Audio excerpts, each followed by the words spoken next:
Petrol مصنوعات کی قیمتوں میں بڑی کمی، مہنگائی سے پریشان عوام کے لیے اچھی خبر ہے کہ وزیر اعظم نے پیٹرولیم مصنوعات کی قیمتوں میں کمی کی منظوری دے دی۔ وزیر اعظم شہباز شریف نے پیٹرول کی قیمت میں بڑی کمی کر دی۔ اوگرا کی جانب سے بھیجی گئی سمری پر پیٹرول کی قیمت میں 15 روپے 39 پیسے فی لیٹر کمی کی گئی، جس کے بعد پیٹرول کی قیمت 273 روپے 10 پیسے ہو گئی۔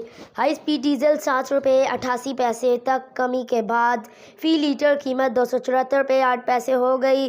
لائٹ ڈیزل کی قیمت میں 7 روپے 54 پیسے فی لیٹر تک کمی کی گئی ہے، جس کے بعد لائٹ ڈیزل فی لیٹر قیمت 161 روپے 17 پیسے مقرر کی گئی ہے۔ مٹی کے تیل کی قیمت میں 9 روپے 86 پیسے کمی کے بعد فی لیٹر قیمت 173 روپے 48 پیسے ہو گئی۔ پیٹرول مصنوعات کی قیمتوں میں رد و بدل کا نوٹیفیکیشن جاری کر دیا گیا ہے۔ آج کے لیے اتنا ہی۔ مزید معلوماتی ویڈیو دیکھنے کے لیے ہمارے چینل کو سبسکرائب کریں۔